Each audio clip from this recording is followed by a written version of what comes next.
John Sontag and Chris Evans began robbing trains on February 22nd of 1889. You see, they had a loose gang of friends and family that helped them, both during and after their holdups. They all had grievances with the railroads. Why? Well, it would appear that family land was being forcefully taken by the railroad. Well, over the next few years, similar train robberies happened in Earlemart, Visalia, Goshen, and Ceres. Sontag's brother George began bragging about these robberies in a Visalia saloon while drunk, and before long, detectives arrived in town and arrested him. During the investigation, detectives went to Chris Evans' house to question John Sontag about his brother's involvement in the train robberies. Well, a gunfight broke out in the home and the police were forced to flee out the front door, leaving one of their comrades there for dead. The wanted men escaped, and this began the intensive manhunt for Evans and Sontag. A huge reward of $10,000 was placed on their heads. This newspaper gives an account of the capture of Evans and Sontag in the fight known as Battle of Stone Corral. It comes from the Examiner, San Francisco, Tuesday morning of June 13, 1893. The story of the fight is a short one. Evans and Sontag simply ran into a body of their pursuers who were ready for them and who did not run at the first fire. The outlaws themselves were in the open when 4 men shooting at them from cover. To run meant almost certain death. Evans and Sontag sought the only thing approaching cover, and lying flat on the ground behind a sack of straw, they fought the fight out. What happened is only what would have happened months ago had men gone against them who realized that hunting outlaws is a serious business. In last night's fight, nobody's gun slipped out of his hand, no officer ran. The manhunters were prepared for a fight with desperate men, and they had just that sort of a fight. This is Rapelje's story of the battle. Burns and Marshall Guard were resting, and Jackson was on guard. About sundown, I got up and went to the back door and looked up over the field. I had not any particular purposes in looking out there, but we were keeping a sharp lookout because we know that if Evans and Sontag went to Visalia, they would have to pass that way. And while I was looking out the back door, 2 men came over the ridge in the rear of the house, and 800 yards away. I called Jackson's attention to them. We looked through field glasses. "They are our men," he says. As quickly and quietly as possible, we woke Guard and Burns and told them what was up. I had a shotgun loaded with wire-wound buckshot cartridges and a Winchester. Jackson was similarly armed, except that his rifle was a .44. Burns had a .44 Winchester, and Guard had his shotgun. Of course, we all had 6-shooters. The game approaches.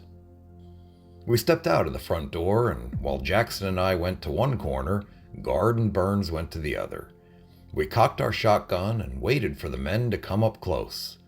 I was peeking around the corner, and Evans, who was then 100 yards off, caught sight of me.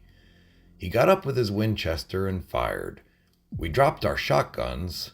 The range was too long for them, so we got our rifles. "Can't we get a whack at 'em?" said Jackson. "Hold on, let me get right up with you," I said. "All right," he responded. "I'll take Chris and you take John." But before I had time to get a line on Sontag's breast, Fred fired. Evans fell endway with both hands up.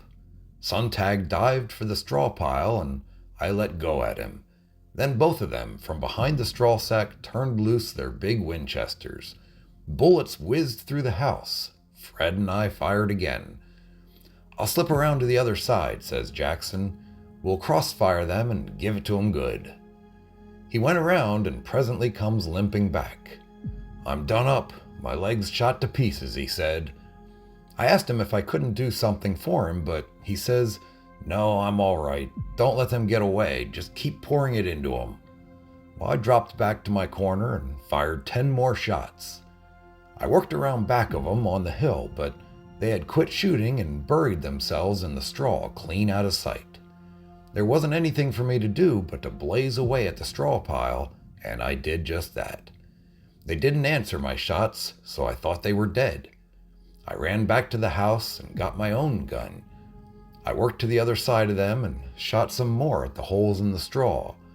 By this time, it was so dark I couldn't see the sights on my rifle. Presently, I saw Evans crawling through the long grass about 60 feet from the straw pile. I shot at him. He kept on crawling. In the uncertain light, I fired probably a dozen shots. Suddenly, he jumped up and started to run. I followed him a couple 100 yards, shooting wherever I got a show. He ran down the eastern slope of the ridge, and I lost sight of him in a pile of rocks. It was too dark to shoot anymore, and I didn't feel like dying for Chris Evans, so I went back to look after Fred. I found him in the wheat field 150 yards from the house. I sent Burns to the nearest neighbor to borrow a wagon, and I brought Jackson to Visalia, leaving Guard and Burns there. Burns slept all night at the house where he got the wagon. Guard stopped near the straw pile where Sontag lay wounded till we got back at sunrise. We had been out after them for a week. Jackson and I left Fresno a week ago last Sunday afternoon and made to a station near Monson where we met Burns and went right on to Stone Corral. We watched from the big rock off the road that night. We know Evans would have to pass that way if he paid another visit to Visalia. In the morning, we crawled up on the mountain and watched for him, and this we kept up. Thursday night, Guard arrived, and we watched and waited until they came. Charles Mickelson. John Sontag died of a severe wound to his head and another to his chest, agonizing days after the fight. Evans lost an eye and his left arm below the elbow in the shootout, and he was tried for murder, but before sentencing, he and another prisoner escaped the Fresno County Jail. He remained on the run, but was tricked into returning to Visalia on false rumors that his son was dying. On February 19th of 1894, Evans finally surrendered. He spent 17 years in Folsom Prison without incident, and on May 1st of 1911, he was released on parole. He promptly moved to Oregon to live with his daughter, Eva. He died at the age of 70 in Portland, Oregon.